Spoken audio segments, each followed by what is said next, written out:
My name is Stanley Sword, and I have the pleasure to welcome Lee Kemp, multiple world champion in freestyle wrestling.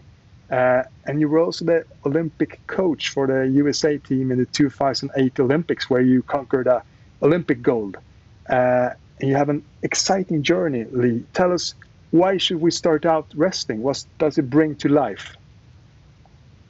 Well, my perspective on wrestling is one that I owe almost everything that I have accomplished in my life to wrestling, and that's a bold statement, a strong statement, but I believe it to be true because it transformed my life.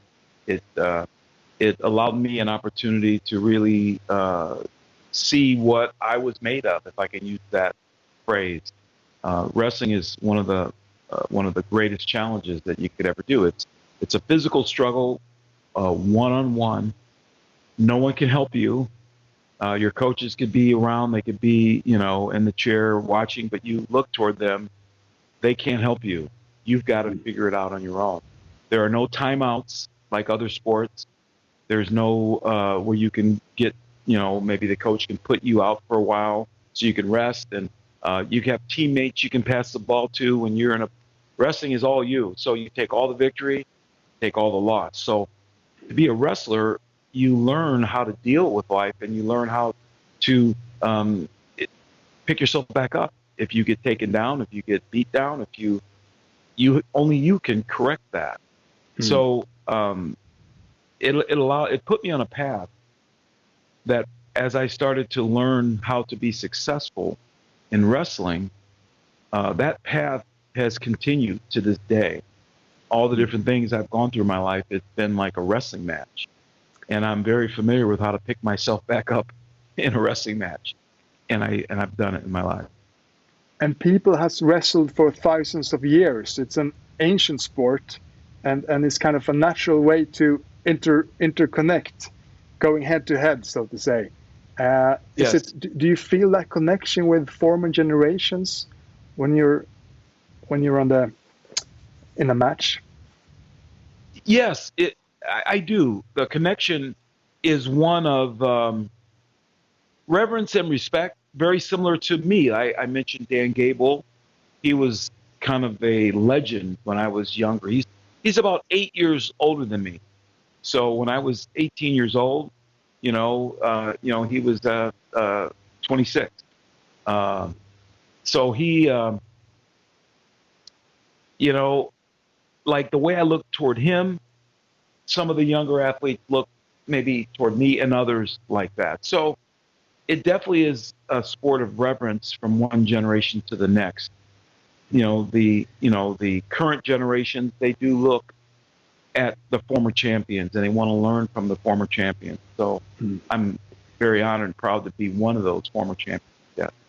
And there's some different styles in wrestling. You were the freestyle wrestler. Tell us about the different paths you can choose. Freestyle wrestling is actually very different than the other style that you're referring to. Is called Greco-Roman wrestling. The difference is freestyle, you can attack the entire body. You can attack the legs as well as the upper body.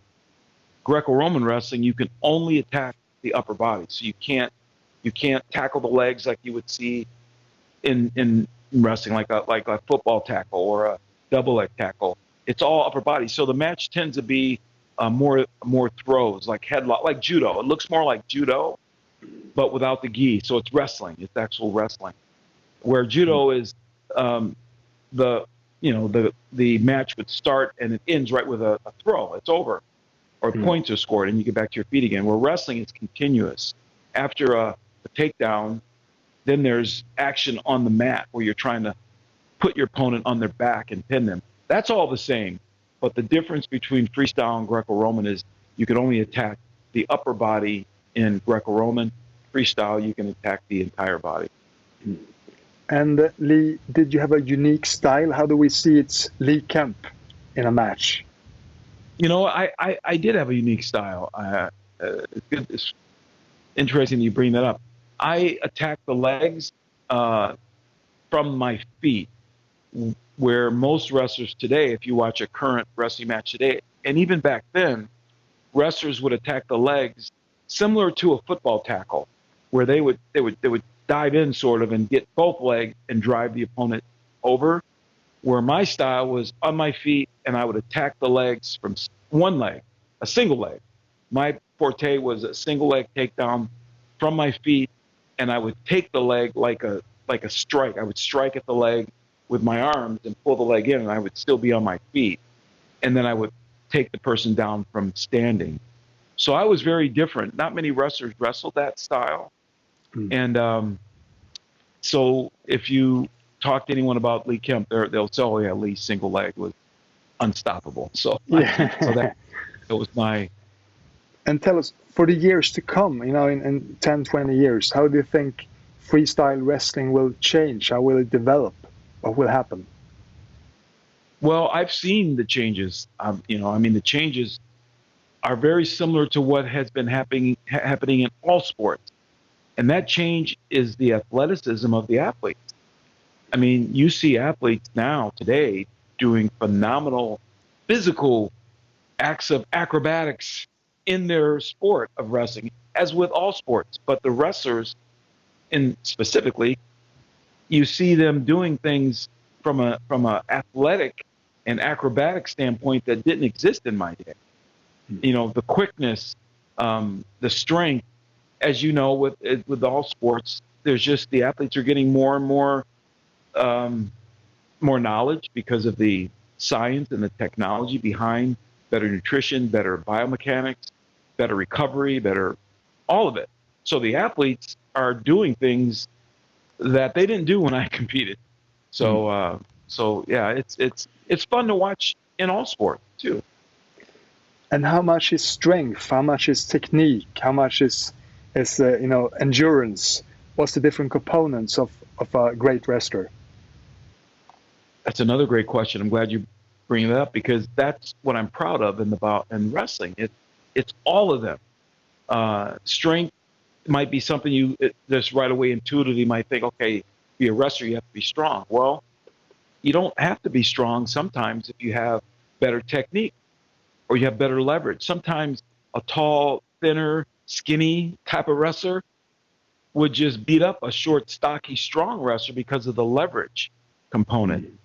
No different than like in boxing. Sometimes a long, skinny boxer has more leverage, more reach, could jab better because they're longer, keep distance better.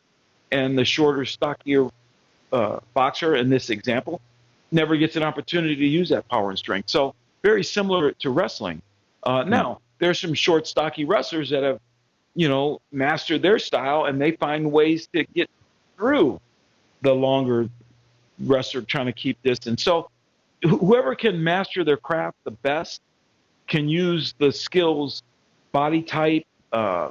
Conditioning is a common denominator. You have to be able to have endurance to wrestle.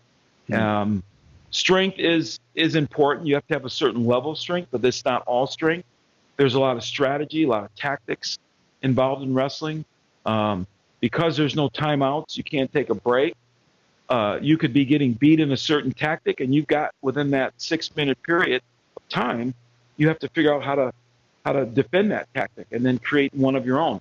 Maybe your best technique's not working, so you've got to figure it out. Like in American football game, there's halftime.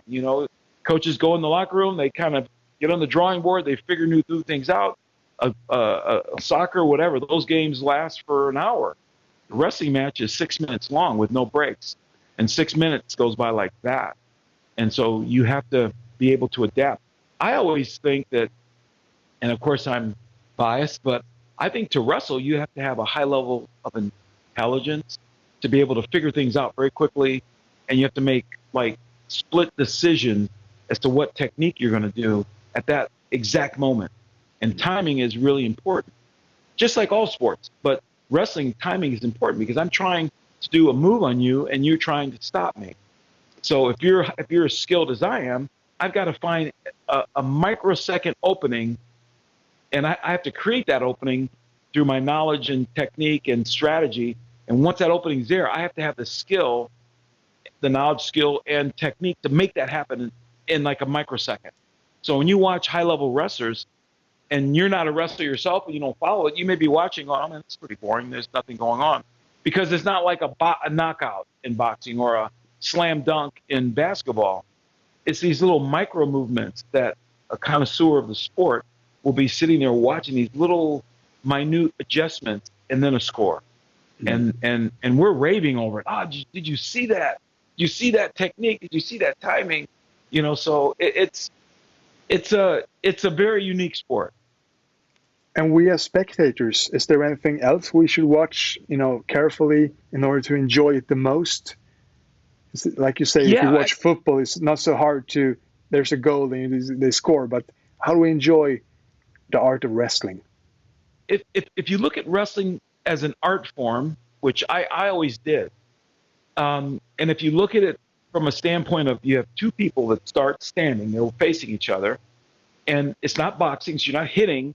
You have to grapple is a word that's kind of a generic word for wrestling. Grappling is more intuitive. When you say wrestling, people think, okay, but grappling takes it a little bit deeper into what is actually going on when you're wrestling. You're grappling with this person. You're trying to gain an advantage. And in wrestling, there's weight classes. So both combatants are the same weight. And you weigh in a formal weigh-in. And so you don't have a size advantage per se in weight.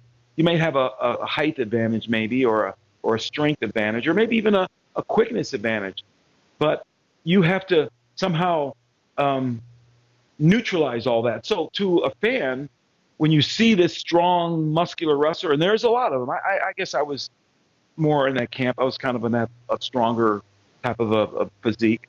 But when you see that type of wrestler going against maybe a taller, skinnier wrestler, it's nice to say, okay, let's see what that skinny guy can bring to the table. And if they're at the World Championships or the Olympics, you know that they're both good. And a lot of times you'll see this skinny wrestler apply technique and strategy and tactics that can, sometimes just totally subdue this guy who's really athletic. And as you know, women wrestle now. So that adds another dynamic to it. So you see the same things playing out when the women are competing. Mm.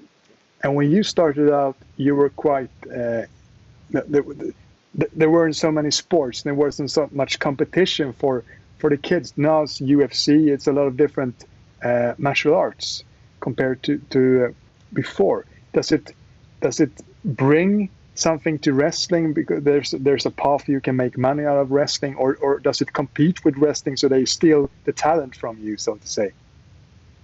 Well, that's a great question. It's one that I have to answer this way because UFC didn't exist when I was competing, obviously. UFC is a relatively new sport, really. I mean, like in 2008, it existed, but it wasn't anywhere like it is today. So 2008, my last wrestling match was 1984.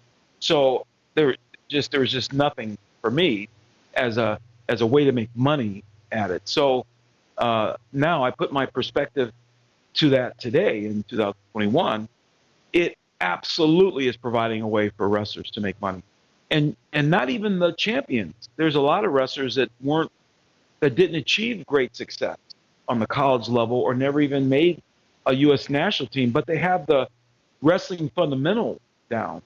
So then they learn the other fundamental skills, the boxing, the striking, the jiu-jitsu, and they apply all that, and they become a UFC champion. So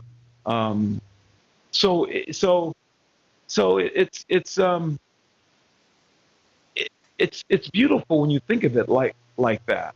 So it does provide a chance for the star wrestler. And there are some like Henry Cejudo.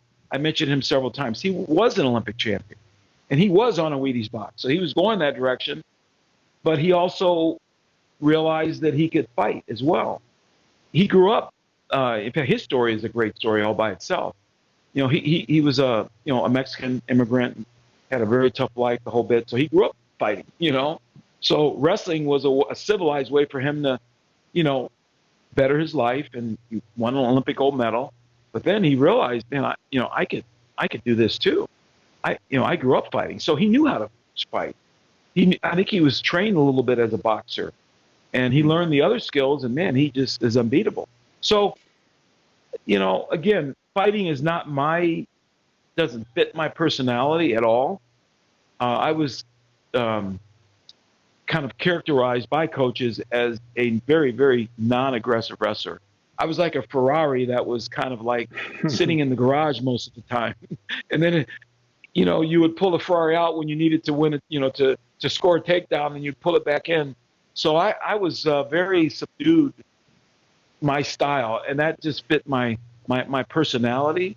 I had a coach characterize me as intelligently aggressive. And I always liked that. I was aggressive, but I just picked and choose when I needed to score points. In fact, I always would say, no, go ahead. What will be your 3 best pieces of advice for the next generation who want to become world champion in wrestling just like you? Well, the good thing is there's a lot of people to pattern yourself by. I use Gable, although I learned his training methods and his mentality, and I didn't necessarily have the kill instinct like Gable had. I had my own personality, but I still could use things from him to allow me to become a world champion. So there are enough athletes, men and women, that any aspiring wrestler can find somebody that they can kind of feel like that person best suits their personality. To me, in life, everyone has their own personal style of how they do things. And I certainly embodied that. And I think any person going out for wrestling, wanting to be great at wrestling, they're going to impart their own personality into it. And they're going to absorb some of the personality of some of their mentors, some of their coaches. And for parents, what would be the best pieces of advice there to bring the kids to the wrestling club? Your son, you lured him into wrestling, and he became a great wrestler as well. Why should you bring your kids to the wrestling club? Wow, that's a great question. I wanted my son to wrestle because I wanted him to be tough, because I knew life was tough. And based on my documentary, for those of you who are going to watch it or who have watched it, you'll see that hard time in my life. I was away from my kids for a long time. So when they came back in my life, my son was 80 pounds. He was skinny and scrawny. He was with his, he was with his mom before that. So maybe he was babied a little bit more than as a dad. If I'd have been in his life, I'd have wanted him to be tougher. So wrestling was my chance to in a controlled environment, to have him learn how to gain some skills at resiliency, picking himself back up, being tough, that one-on-one, like combative type of thing. It wasn't boxing. I wouldn't have wanted my son to box, but wrestling was perfect. And I saw him transform physically, first of all, because to wrestle, you brought it out earlier, yeah, strength is important. It's not the only thing, but you have to have a certain amount of strength just to wrestle. So my son was able to gain that. You have to have a certain amount of toughness to pick yourself back up. And believe me, he was young in the sport. He didn't know the sport, so he got beat up a little bit at the beginning. But I watched him pick himself back up, and I'm thinking, that's it. I want him to do this because I want him to learn those skills. It had nothing to do with him becoming a great wrestler. I wanted him just to become a person that could deal with adversity. So I would recommend wrestling to any parent for their son or daughter. And what you know now that you didn't know when you were active, when you become world champion in Mexico City and San Diego and Edmonton and such, if you were to go back 30 years in time to give yourself a piece of advice, what would that be? That's a great question. The thing that popped in my mind right now is, because it's a one-on-one sport, and because at the highest levels, it's usually one mistake that separates championships. And you're aware of this because you're a sports connoisseur as well. You see that in every championship, right? It's always one error, one mistake, one opening. It doesn't matter what the sport is. So I would say the one piece of advice is pay attention to the intricate details of your sport. And that's very similar to life. Pay attention to the intricate details of life, because that intricate detail could make the difference between you winning or losing in a particular situation. And I think I've won a lot of my world championships by being able to take advantage of an opening that I was able to see and to finish my technique, because I was skilled. I practiced hard to perfect my skills, so that if I was presented that opportunity, and I was gonna close the takedown out. It was not going to be Lee almost scored. No, I'm going to score this takedown. So I had that kind of confidence in my ability, and I had a lot of confidence in my ability to pay attention to the very smallest detail that nobody would even notice but me. Fantastic. Lee, warm thank you for your generous advice, and the best of luck now in your exciting journey towards the future. You're welcome. Thank you for having me.